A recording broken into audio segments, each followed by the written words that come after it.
thank you so much for joining us. We're happy that you're on with us. Senior writer Greg Bishop here with SI. Thank you so much for having me. It's my pleasure. Can you walk us through just incredibly how arduous this has to have been for you leading up until the Super Bowl, and you're embedded with both teams and you don't know who's going to win, and suddenly there's a winner, there's a champion, and now you've got to go deadline. How do you do it? Well, I can start by saying it's always my favorite and least favorite story of the year, if that makes sense. Basically we have to be ready either way.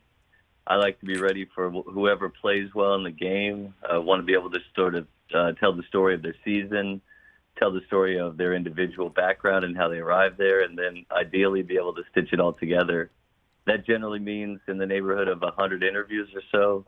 I do it usually with another writer. This year I did it with Connor Orr. Truly had an amazing couple weeks. And, then we get ready for any scenario that might happen. So that's Aaron Donald, that's Von Miller, that's Matthew Stafford, that's Les Snead, that's Sean McVay. And in this instance, it was kind of rare. They all factored so prominently into the win that we ended up writing a ton. I usually start writing about 3 a.m. Eastern, and I usually file by 8 a.m. And so those are the most frenetic, hours of my existence for every year. And at the end, I have no idea whether the story's good or not. But usually we finish, which is a good thing.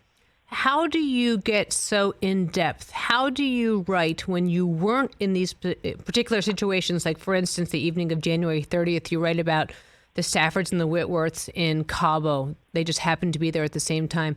You write like you're there. How do you do that? Yeah, I think it's a product of speaking to as many people who were there as possible. I'm really looking for, direct eyewitnesses, for lack of a better term. And, when writing about the Rams trip to Cabo, it starts out by talking to some of the wives who were in attendance, whether it was Melissa Whitworth or Sean McVay's girlfriend, Veronica. Then it's like I find out from them that Clint Bowling is the one that connected Whitworth and Stafford, that this was all set in motion by, of all people, a former Bengal who had played with Matthew in college and with Andrew in the pros. And then I take that information and I say, I need to talk to Bowling. So I get him on the phone, make sure that he confirms it, add additional detail. And then the other interviews begin to roll in, So then you talk to Matthew Stafford, you talk to Sean McVay, and you're getting their impressions of the night. And then they have these FaceTime calls, after they've decided that the move's going to be made. They've made the trade for Matthew Stafford, and they're calling Cooper Kupp. They're calling Aaron Donald. They're calling the executives who helped shape the deal back in Los Angeles. And so you want the other side of those phone conversations as well. So when I end up writing a section on Cabo and the trip that changed this NFL season, I have it from 15 to 20 different vantage points. And it's the level of detail those people provide that hopefully makes the story, kind of feel that way. And you mentioned that you had thousands of words on Eric Weddle, and you have to whittle it down to a paragraph. How do you decide what's important? How do you decide what's going to stay in the computer or on the floor?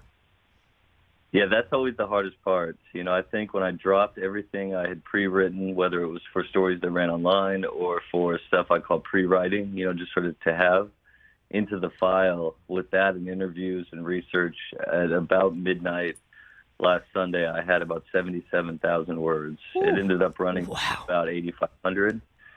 And that was a task I probably should not have given myself. It was very, very difficult to cut it down. The first 50,000 are pretty easy. The next 10,000 are get you close, and then we're agonizing over every single word. And so I'm weighing things like, what can I use later?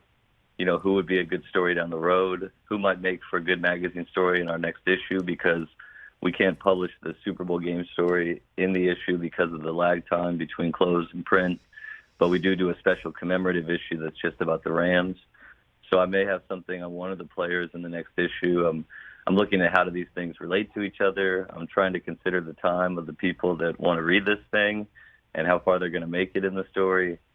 And then, you just make a lot of painful cuts that still hurt, 4 days later, stuff I wish was in the world but just didn't quite fit. Yeah, like what? I'd love to know what that cut is that you're wishing that you could have included in the piece for SI.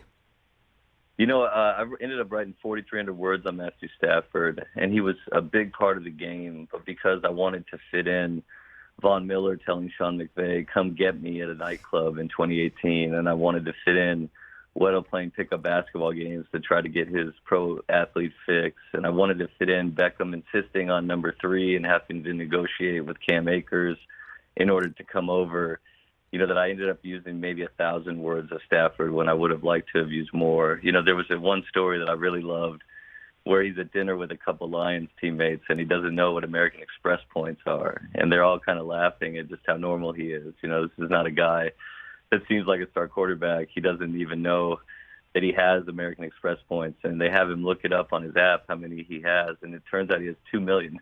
He's just sitting there unused because that's not something that he had thought through. And I had all these cool stories about just how normal Matthew Stafford is, whether he's wearing a hoodie to Nobu or taking his linemen, on different trips, and how he would go on vacation every year when the Super Bowl happened because he was never playing in it. And I imagine you'll see a Matthew Stafford focus story in Sports Illustrated at some point and not too long from now. Greg Bishop, senior writer from Sports Illustrated, here on the Rich Eisen Show. Suzy Shuster in for Rich Eisen. You mentioned in the piece how you call him, or maybe you say that others call him, a borderline genius with something close to a photographic memory and an amateur mathematician. Give me some evidence of him as an amateur mathematician or a borderline genius, please. Yeah, it's really interesting, right? Because I think when I think of Matthew Stafford, I think howitzer arm. This is a guy that they say made 82-yard throws in practice. I talked to Calvin Johnson for this story, and he says, Matthew Stafford throw the ball so hard that essentially my fingers are messed up. But I think because he throws the ball so well and because he's known for this sort of golden arm, that we've consistently kind of overlooked his thought process. And his friends say that he actually would be like a perennial winner on Jeopardy. I thought that part really stood out to me. This is a guy that could go on that show and win. They say they actually hate watching it with him because he's the kind of person that answers every question immediately when it comes out. And one of his friends was saying to me, if you asked him to say what's the square root of 69 times 3 divided by 4, that if you gave him 10 seconds, he could come up with the answer. And that's not how I'd ever thought of Matthew Stafford. But if you think a little deeper on it, it makes total sense. Sean McVay is known as the savant type, really good with numbers, incredible memory. Cooper Kupp described exactly the same way. And you look at one thing that flipped the Rams season that made something like this possible. To me, it is those 3 guys, their sort of deep, nerdy knowledge of football and how they process offensive schemes. And I think what you saw this season was they got away from them in November, didn't win a game that month, and then they adjusted. And they adjusted while they lost Robert Woods, while they added Odell Beckham Jr., and those kind of things are what I think are what I'm looking for in the story. Like how do things in their background relate to what happened in their season? And these guys met every Tuesday, and they talked offensive football at a level that made it seem like French. And because they had those meetings, because they were able to adjust, and because they think through things in that way, I think it's a big reason they were able to do just enough in that game to score when it looked like they were out of answers. And to me, that's kind of the arc involved, and that's what I'm really looking for. Greg Bishop, senior writer from SI, here on the Rich Eisen Show. The name of his story is How the Rams Got Away, Found One Another, and Then Found a Way. What was the biggest surprise to you, or who was the biggest surprise to you as you wrote this story? Probably Von Miller. One of the things that I love about this story is that it's so circular in nature. In 2016, when the Broncos won, I rode on a golf cart with Von, throughout the stadium as he did interviews. I ended up following him the whole next summer while he took over 70 flights and flew 140,000 miles and competed with Dancing with the Stars. But you kind of move on, right? And move on into other stories, other orbits. And, Von and I didn't exactly stay in touch, but he remembered all of that. And what was really cool is he had been able to kind of trace where he was then to now. And so he told me that story about running into Cliff Kingsbury in the nightclub. Sean McVay's there. They have a bunch of shots. He says, come get me. He told me he would pull over on his way to games in Denver when things were bad and have to throw up because he was so anxious. He talked about meeting Trevor Moawad, an amazing mental coach who passed last fall. From brain cancer, and how Trevor changed his life, introduced him to Kobe Bryant. Kobe Bryant ends up, obviously dying in the helicopter crash. Vaughn moves down the street from where the crash happened when he gets traded. He reunites with Odell Beckham Jr., who's one of his best friends.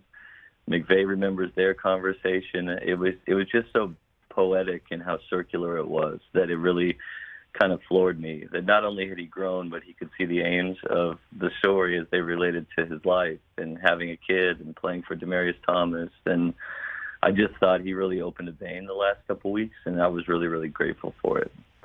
Before we let you go, I was also struck by how you got inside Les Snead's mind, and especially him getting up early to go swim in the ocean and starting the day in that Seneca way, the Roman philosopher. What's your lasting impression of Les and how he was so successful at putting this team together? Yeah, I just loved everything about our interactions. And I always tell my colleagues that we got to do everything we can, every interaction, to get one paragraph. And so this year with Les, that meant not only did we jog 6 miles up and down the beach, past Pierce Brosnan's house, past Steven Spielberg's house and the security guards out front, but we also took a plunge into the Pacific Ocean. And it was cold, and it was fun, and it honestly felt a little bit rejuvenating. But to me, the plunge was Les. It wasn't willy-nilly. It was planned. It's something he's been doing, every morning this year to sort of get in touch with his stoic roots. And I just think that he is a deep, deep thinker. I think there's a danger sometimes in people who look at him and see a gambler who plays blackjack with pro football players and who doesn't have a real plan involved, like or hate the way that they operate. I think Les is very deliberate, and I think it comes from being smart. I think it comes from understanding that, this is the way he wants to do it. And I wrote about a meeting he had with Peter Thiel, the billionaire, in which, Thiel's emphasis to him was that with one thing that makes him successful, one tenet of his philosophy is, what do I know that nobody else knows? And I think Les Snead believes that draft picks, particularly in higher rounds, particularly because they are hit and miss, are overvalued. And to me, what he's doing is taking calculated plunges. And, to be able to spend time with him in the way that he allowed me to, I think allows me to sort of see how all these parts of his life connect, whether it's books on stoicism, meeting with Ryan Holiday, or, pulling a full Seneca and jumping into the ocean every morning.